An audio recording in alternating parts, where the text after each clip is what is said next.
Speaking of pugante, mga kababayan.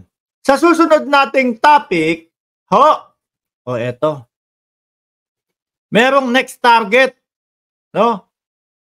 Merong next target ang ating gobyerno, mga kababayan. Eto muna, Kay Bantag. Oy, ayan na, edi alam nyo na kung sino yung next target. Narinig nyo na agad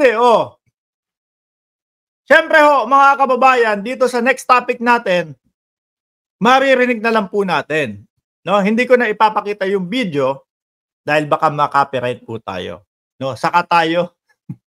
Bakit puro B nga, B for Bantag, Baka po ma-copyright tayo. Pakinggan na lang po natin sa background. Sakura 396 like. Salamat po.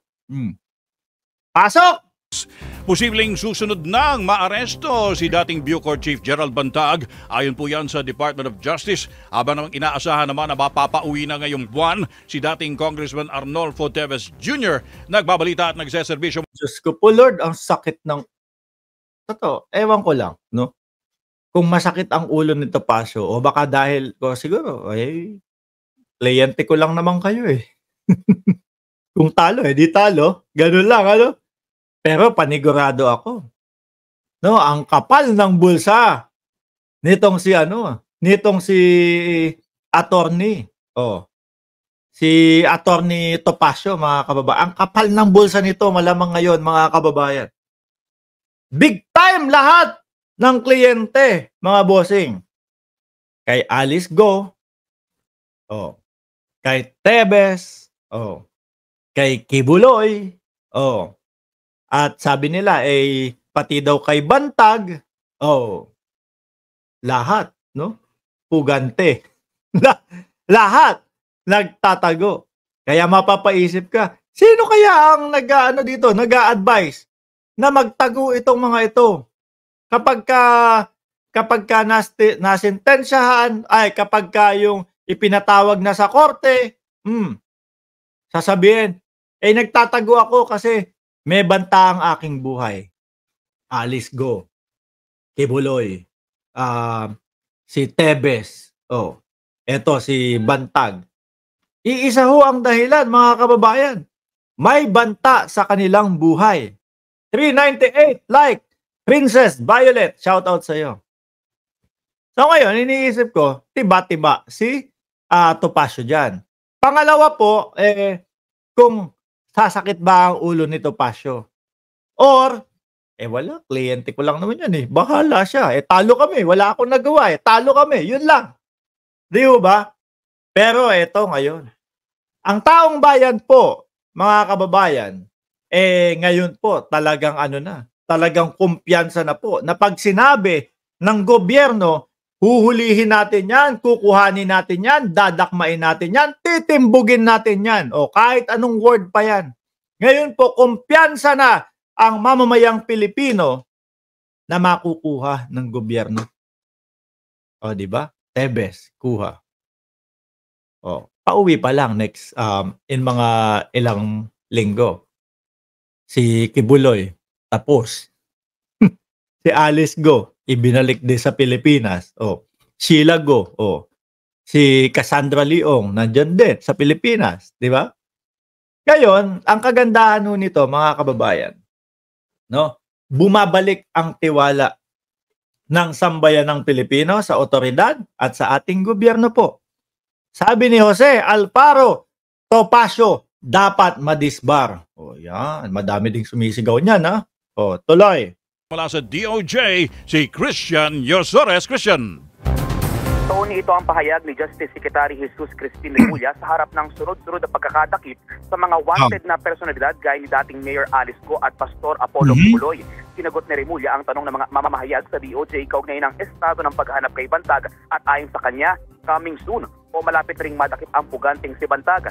Ang dali nga. Itong si John ALC, may sinasabi. Since nag-import tayo ng mga wanted export, ng mga wanted, i-export naman natin si Duterte sa ICC. Ay, alam mo ba, sabi, palit ulo daw si Kibuloy kay Maharlika. Yan. Kumbaga, parang O sige, ibibigay na namin sa inyo si Kibuloy. Sa amin na si Maharlika. Pauwiin nyo dyan. Pauwiin nyo sa Pilipinas si Maharlika. Sabi-sabi lang ko yun, mga kababayan. Tuloy! Ibinaaresto ang dating Bucor Chief dahil sa pagpatay sa radio broadcaster na si Percival Mabasa o Percy Lapid Yan. at sa umunang middleman na si June Villamor. Samantala, pinaplansya na rin ng DOJ ang pagpapauwi sa isa pang pugante na si dating Negros Oriental Congressman Arnolfo Teves Jr. Ayon kay Remulla, posibleng ngayong buwan na may uwi sa bansa si Teves mula Timor-Leste. Nakipag-ugnayan na anya sila sa Philippine Air Force para sa eroplanong gagamitin sa pagsundo sa dating kongresista.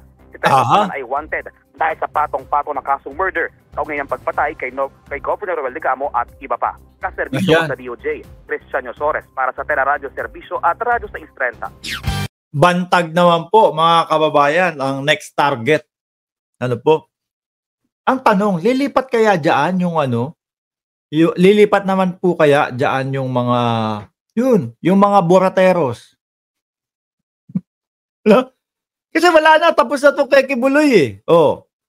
Tapos na yung pag-ganong-ganon nila ng mga video nila doon sa mga Kojik. Kapag ka nakakita ng yung Kojik binabanatan yung kapulisan natin, ililipat yung ganon ng camera nila. O, dito haharap.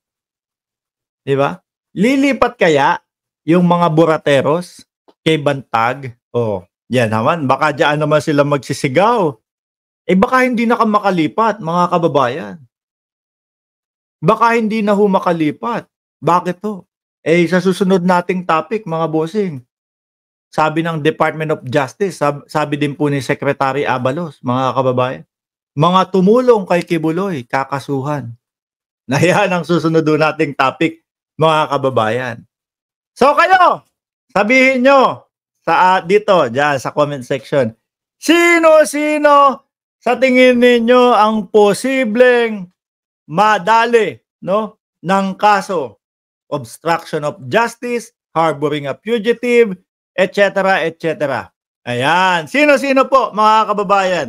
Ako, una kong nakikita si Torion. No? Paulit-ulit sinasabi ni Torion sa lahat ng interview na nandito na daw po si Ma'am Lynn Hirakawa. O yan. Di ba? Shout out po sa inyo, ma'am. Kitang-kita po sa lahat ng interview na si Torion ho paulit-ulit na sinasabi na wala sa Kojik compound si Kibuloy.